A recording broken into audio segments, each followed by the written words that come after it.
শিখর চক্রবর্তীর লেখা গল্প অবাঞ্ছিত। মালির হাতে ধরা ইঞ্চি আটেকের যন্ত্রটার কেরামতি দেখে তিমিরবাবুর চোখে মুগ্ধতা ফুটে ওঠে। সাধারণ কাঁচির একটু পরিমার্জিত সংস্করণ যন্ত্রটা মালির হাতে দক্ষ নাপিতের চুল কাটার কাঁচির মতো খসখস কেটে চলেছে পোকা ধরা, শুকিয়ে যাওয়া, দৃষ্টিকটুভাবে বেড়ে ওঠা অবাঞ্ছিত ডালপালা। এই সেকেটার হচ্ছে গাছের ডাক্তারের হাতে রুগীর অপারেশনের কাঁচি, বুঝলেন বাবু? তিমিরবাবু অর্ধশিক্ষিত মালির এমন বিদগ্ধ মন্তব্যে একটু অবাক হলেন। যন্ত্রের নামটা তিনি জানতেন, কাজটা আজই প্রথম দেখলেন। মনে মনে ভেবে নিলেন, না, এরকম একটা কাঁচি তারও দরকার। নিজের হাতে এই শখের বাগানের সৌন্দর্য বাড়াতে আগেই এটা তার হাতে আসা উচিত ছিল। বাগানের শেষে গেটের পাশে দুটো ঝাপড়ি ঝাউ, গেটের বাইরে লতিয়ে ওঠা বোগেনভেলিয়ার অবাঞ্ছিত ডালপালাগুলোকে ছেঁটে বেশ মনোমতো আকার দেওয়া যাবে। এবার দোকান থেকে একটা আনালেই হবে। ঠিক তখনই কোলাপসিবল গেটের বাইরে দেখা গেল তার প্রতিবেশী অপরেশ মজুমদারকে। ভদ্রলোক যেন একটু সন্তর্পণে ইশারায় তাকে ডাকছেন। তিমিরবাবু একটু অবাক হলেও হাসি মুখে এগোলেন। দাদা, কি যে বলি, আমতা আমতা করে বললেন অপরেশ, আপনার মেয়ের গতিবিধি একটু নজরে রাখতে পারতেন। তিমিরবাবুর হাসি মুখ মুছে গিয়ে জিজ্ঞাসা ফুটে উঠল, মানে? দেখুন, ধরে নিচ্ছি আপনি জানেন না। এসব মোবাইল ইন্টারনেট ঘাঁটাঘাঁটি আপনিও করেন না, আমিও করি না। আমার স্ত্রী আজ যখন আমাকে দেখালো ছবিখানা, আমার বিশ্বাস করতে রীতিমতো কষ্ট হচ্ছিল। কিন্তু কি করি, নিজের চোখে দেখা। ছি ছি। তিমিরবাবু অধৈর্য হয়ে বললেন, কি হয়েছে একটু পরিষ্কার করে বলবেন? কি বলতে চাইছেন? অপরেশ ঘাড় নেড়ে বললেন, কি আর বলবো, আপনার মেয়ে আপনার মুখে চুনকালি দিয়েছে। এসব নোংরা নোংরা ছবি। প্রায় একই সময়ে শহরের আর একদিকে একটি বেসরকারি মেয়েদের স্কুলের টিচার্স রুমে বসে থাকা অন্তরার কপাল ঘেমে যাচ্ছে। হাতে ধরা মোবাইলে ফুটে উঠেছে অদ্ভুত একটা নীল আলোয় উদ্ভাসিত একটা ঘর, আর সেখানে দাঁড়িয়ে রয়েছে ঊর্ধ্বাঙ্গ প্রায় অনাবৃত এক তরুণী। একটু অপ্রতুল আলো হলেও মুখ দেখে ভালোই বোঝা যাচ্ছে এটা তারই ছবি। পাশে বসা উজ্জয়িনী মৃদু হাতের চাপ আর ইশারায় বোঝায় বাইরে আসতে।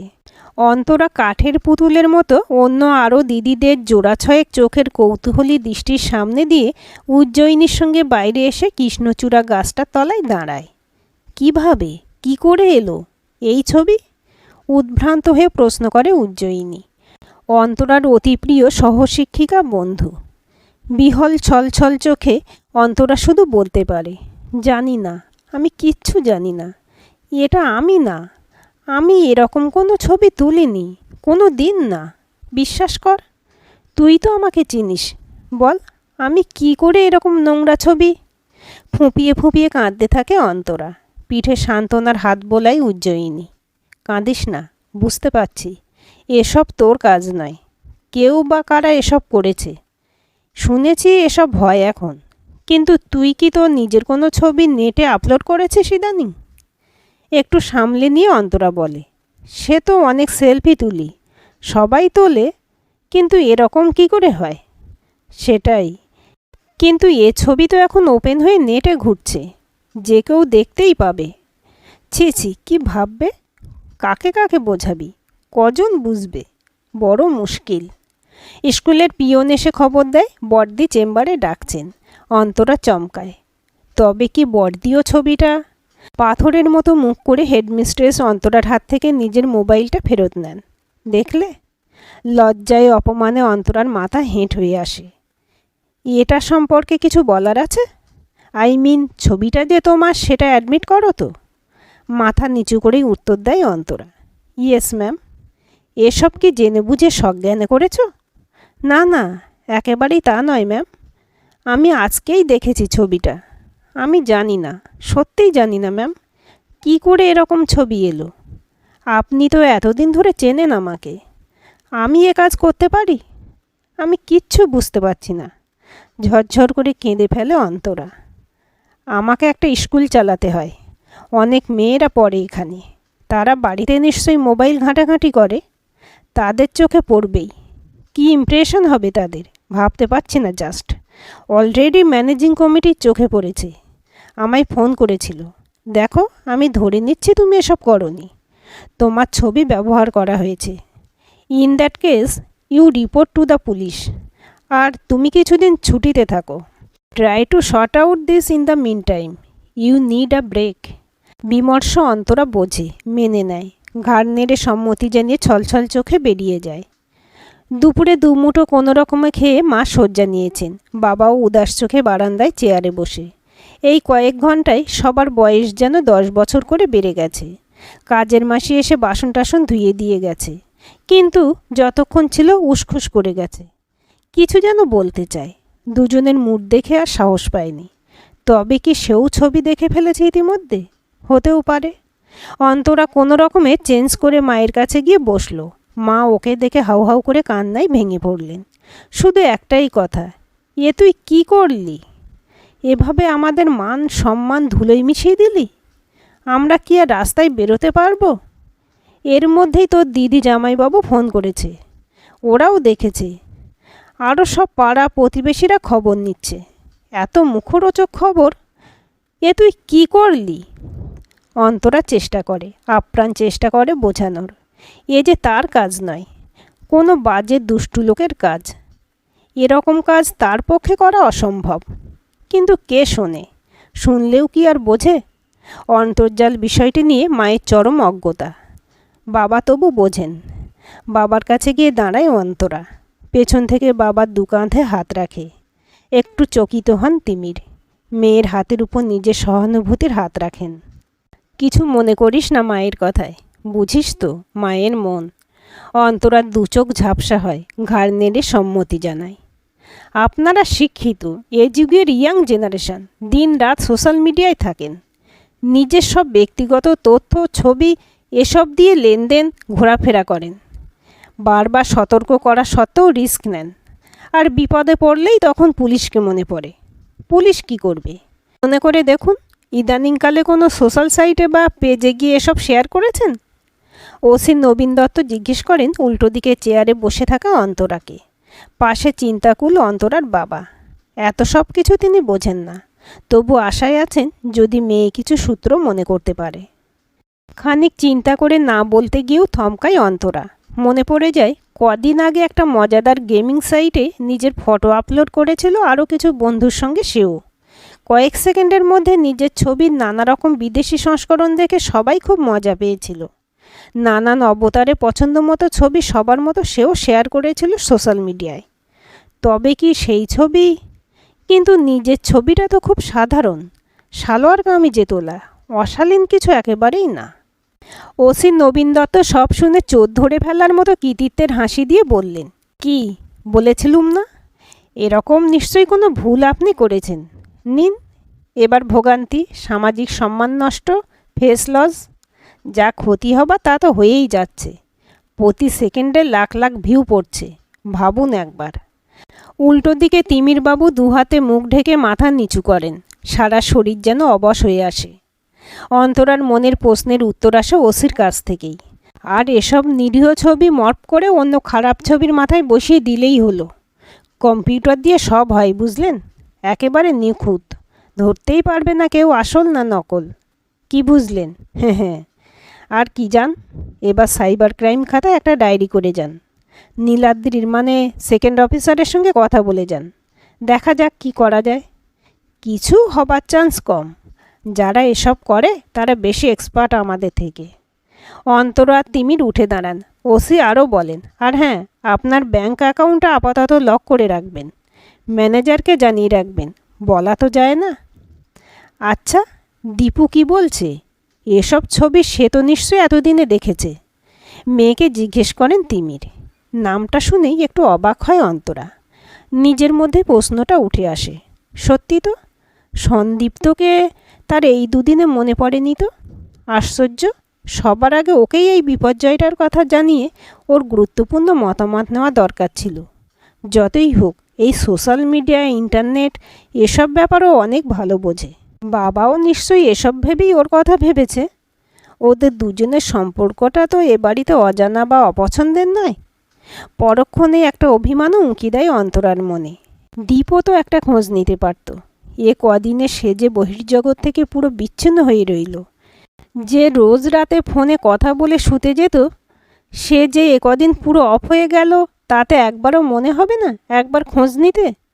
একবার কিন্তু অভিমানের পিছনে একটা ঘটনা মনে পড়ে যাওয়াতে একটা লজ্জা মাখানো হাসি চলে আসে অন্তরা ঠোঁটে। স্থান কাল পাত্র খেয়াল করে হাসিটা কোনো রকমে চেপে বাবার সামনে থেকে উঠে আসে অন্তরা। গত সপ্তাহে সন্দীপ্ত নিভৃত যাপনে একবার উঁকি দিয়েছিল অন্তরা। হঠাৎ আসা একটা সুযোগ পেয়ে ওর বাবা মা ছেলেকে ঠিকা কাজের লোক আর রাঁধুনি এদের ভরসায় ফেলে 15 দিনের জন্য বাইরে গেছেন। দীপ এসব ওকে না জানিয়ে অন্তরাকে ওদের কোন্নগরের বাড়িতে একবার আসতে বলেছিল। গিয়ে অবশ্য এমন নির্জন প্রেমের অবকাশ পেতে ভালোই লেগেছিল অন্তরার। নিরিবিলি প্রেম যাপনের জায়গার বড়ই বাড়ন্ত এই শহর জুড়ে। ঘণ্টা 2 গল্প করার পরে সন্ধে হয়ে আসছে দেখে বাড়ি ফিরে আসার জন্য উঠে পড়তেই দরজা আগলে দাঁড়িয়ে হাত টেনে ধরে দীপ। ঘনিষ্ঠ হতে চায়। শরীর জুড়ে তার তখন হরমোনে দাপাদাপি। শুধু লিপলকে আর মন মানে না। অন্তরা অবশ্য জড়তা সংস্কার ঝেড়ে ফেলতে পারেনি। পাজি, এখন এসব একদম নয় বলে ধাক্কা দিয়ে দীপকে সরিয়ে কোনো রকমে দরজা খুলে একরকম পালিয়ে এসেছিল। পেছন ফিরে এক ঝলক দেখেছিল দীপের হতাশ কাতর স্বপ্নভঙ্গের মুখচ্ছবি। হাসি চেপে একরকম দৌড়ে স্টেশনে গিয়ে ডাউন লোকাল ধরে উত্তরপাড়া ফিরেছিল অন্তরা। এরপর 1-2বার ফোনে কথা হলেও বাবুর গোঁসা যায়নি। সুরতাল কেটে ছন্দপতন হয়েছিল। আর সেই গোঁসা পুষে রেখেই গত কদিনের এই নীরবতা, এই শীতলতা ও তরফে সেটা বুঝতে অসুবিধা হয় না অন্তরার। তবু তার নিজের একবার ফোন করার দরকার ছিল দীপকে। এই ভয়ঙ্কর সময়ে বিষয়টা নিয়ে আলোচনা সমাধানের জন্য ওর চেয়ে ভালো আর কেই বা আছে। আসলে নিজের এই ফোন ধরতে ভুলে যাওয়াটা পুরো এই অসম্ভব মানসিক চাপের জন্য, সেটাও জানে অন্তরা। বিকেলে মার্কেট থেকে বাড়ির কিছু ফরমেশি প্রয়োজনীয় জিনিসপত্র কিনে ট্রেন ধরে অন্তরা। গন্তব্য কোন্নগর। দীপকে একটু চমকে দেওয়া যাবে। যদিও মুড আজকে ঠিক রোম্যান্টিক নয়, থাকা সম্ভবও নয়, তবু time is the greatest healer. সময়ের সঙ্গে সঙ্গে সব ক্ষতি কিছুটা ভরে আসে। এ কদিন একেবারে গৃহবন্দী থেকে অনবরত নিজের সঙ্গে যুদ্ধ করে চলেছে সে আর তার পরিবার। একটা সময় এসে মনকে বোঝাতে পেরেছে এতে তার কণামাত্র দোষ নেই। যেটুকু মানহানি হয়েছে তা অচেনা জনগণের কাছে, যাদের সঙ্গে তার কোনো লেনদেন নেই। আর তার পরিচিত বৃত্তের মানুষরা যারা তাকে চেনে তারা নিশ্চয়ই বুঝবে তাকে। প্রাথমিক ধাক্কাটা কাটিয়ে তারাও এই ঘৃণ্য কাজের জন্য তাকে দায়ী না করে তার পাশে দাঁড়াবে। এরপরও যারা বিশ্বাস করবেন এ তারই বিচ্যুতি, চারিত্রিক স্খলন, তাদের না হয় চিনে নেওয়া যাবে। তাদের মেকি মুখোশটা এই সময় খুলে যাবে। রইল বাকি একটা লড়াই, সেই ঘৃণ্য অপরাধীকে চিহ্নিত করে উপযুক্ত শাস্তির একটা চেষ্টা অন্তত করা। তার মতো একজন সাধারণ নাগরিকের পক্ষে এটা খুবই কঠিন দুরূহ কাজ অন্তরা জানে। পুলিশ কতটা কি করবে বা করতে পারবে সেটা সন্দেহ আছে। প্রতিদিনই শুনতে হচ্ছে ইনভেস্টিগেশন চলছে। কোন্নগর স্টেশনে নামতেই ঝিরঝিরে বৃষ্টি এলো। ব্যাগ থেকে ছাতা বার করে হাঁটা লাগালো অন্তরা। দীপদের বাড়ি মিনিট 7-এর পথ। একটা বড় সুন্দর পুকুর আছে পথে। এই জায়গাটা বেশ লাগে অন্তরার। একটু নিরিবিলি, গাছগাছালি ভরা সবুজ জায়গা, মাঝে ওই টলটলে পুকুরের জল। ইট কাঠ পাথরের সর্বগ্রাসী প্রমোটারি আবাসনের নগরচিত্র থেকে অনেকটাই আলাদা এই দৃশ্যপট। এর মধ্যে বৃষ্টির আবহে অন্তরার ঠোঁট বিড়বিড় করে ওঠে। এ ভরা বাদর মাহভাদর শূন্য মন্দির ওমর, রাধার বিরহ অভিসার অমরগাঁথা আপন মনে হেসে ফেলে অন্তরা। ভূত দেখার মতো চমকে ওঠে দীপ। বিস্ময়ের প্রাথমিক ঘোর কাটিয়ে, কী রে তুই হঠাৎ, হোয়াট আ সারপ্রাইজ। ভেতরে আসবো?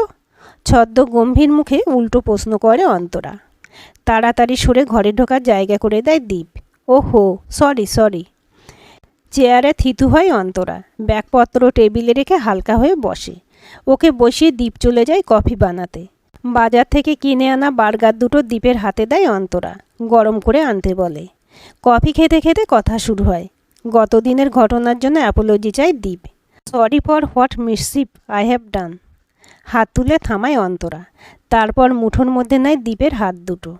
ধরা গলায় বলতে শুরু করে, জানিস তো আমি ভালো নেই, আমরা ভালো নেই এই কদিন।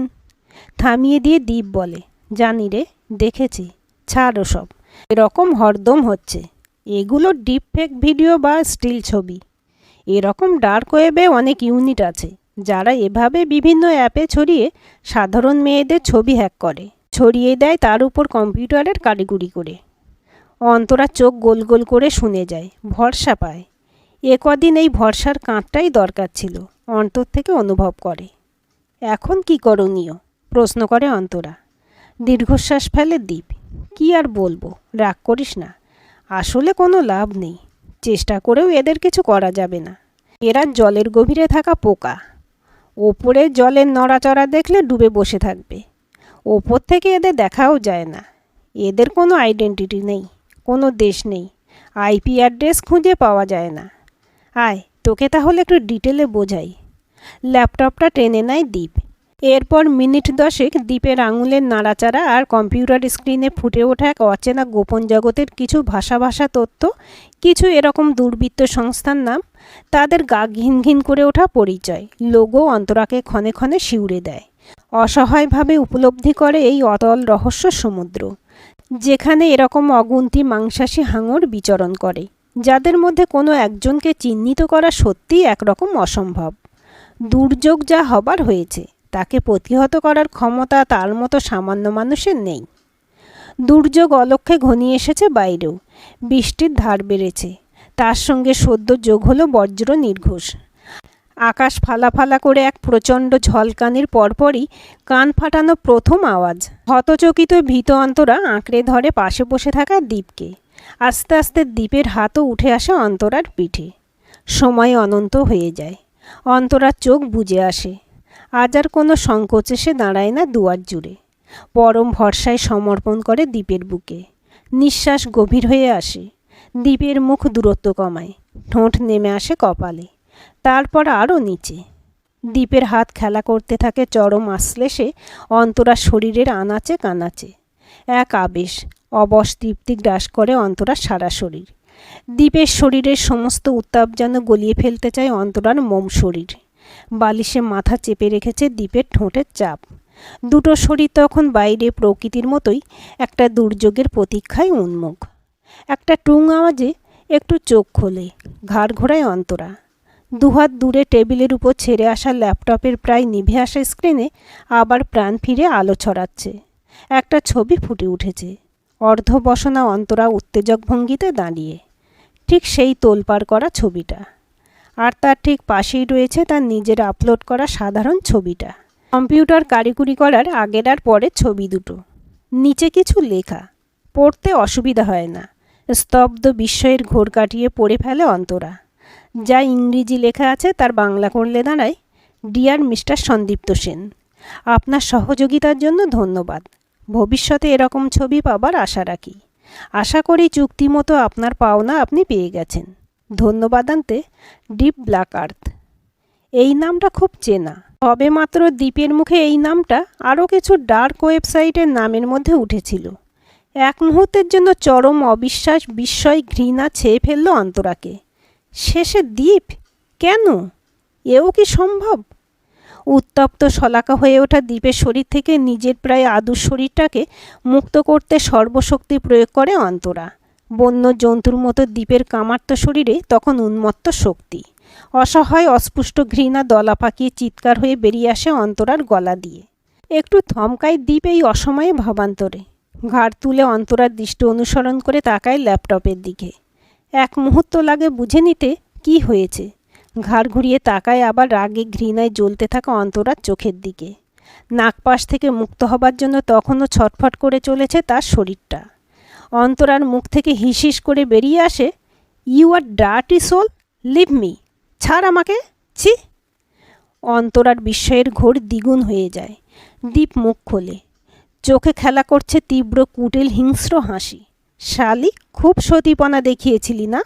শরীরের পবিত্রতা না, মাই ফুট, এবার দেখ। আরও কঠিন হয়ে ওঠে দ্বীপের নিষ্পেষণ। প্রতিহিংসা মিশে যায় কামার্ত উন্মত্ততায়। অসহায় অন্তরা ছটফট করতে থাকে। অনেক কষ্টে একটা হাত ছাড়িয়ে বাড়ায় টেবিলে রাখা নিজের ব্যাগটার দিকে। খামচে ধরে, খুলে ফেলে হাতড়ায় সদ্য কেনা সাংসারিক জিনিসগুলোর মধ্যে। রক্তাক্ত গুরুতর আহত দ্বীপ হাসপাতালে জ্ঞান ফেরার পর শুধু বলতে পেরেছিল এটা একটা দুর্ঘটনা। অন্তরা অবশ্য দেখতে যাওয়ার ইচ্ছেটুকুও অনুভব করেনি। তিমিরবাবু সকালে বাগানে গাছের পরিচর্যা করতে করতে হাঁক পারলেন মেয়েকে। কী রে, পরশুদিন যে বললাম একটা গাছ ছাঁটার সেকেটার কাঁচি কিনে আনতে, ভুলেছিস নিশ্চয়ই? ঘরের ভেতর তখনও বিছানায় আধো ঘুম জড়তা মাখানো অন্তরা একবার চমকায় প্রশ্ন শুনে। কোনো রকমে উত্তর দেয়, হ্যাঁ ভুলে গেছি, এনে দেব। অন্তরার মা তখন ঘরে কাচার জন্য বাসে জামা কাপড় নিতে নিতে পকেট চেক করতে গিয়ে 2 আঙুলে তুলে এনেছেন এক টুকরো ক্যাশ মেমো, নার্সারির দোকানের। অবাক প্রশ্নভরা চোখে খানিকক্ষণ অন্তরার চোখের দিকে তাকিয়ে কি যেন বুঝতে চাইলেন। তারপর সেটা টেবিলের উপর নামিয়ে রেখে বেরিয়ে গেলেন। কি বুঝলেন তিনিই জানেন। দূরে কোনো এক শহরের এক প্রান্তে এক দিঘি সবুজাভ জলের গভীরে তখন সকালে সূর্যের আলোয় চকচক করে উঠল এক আনকোড়া নতুন কাঁচির মতো যন্ত্রের 2টো ফলা। আজকের গল্পটি কেমন লাগলো কমেন্ট করে জানাবেন। ভালো লাগলে লাইক, শেয়ার এবং হাইপ করবেন।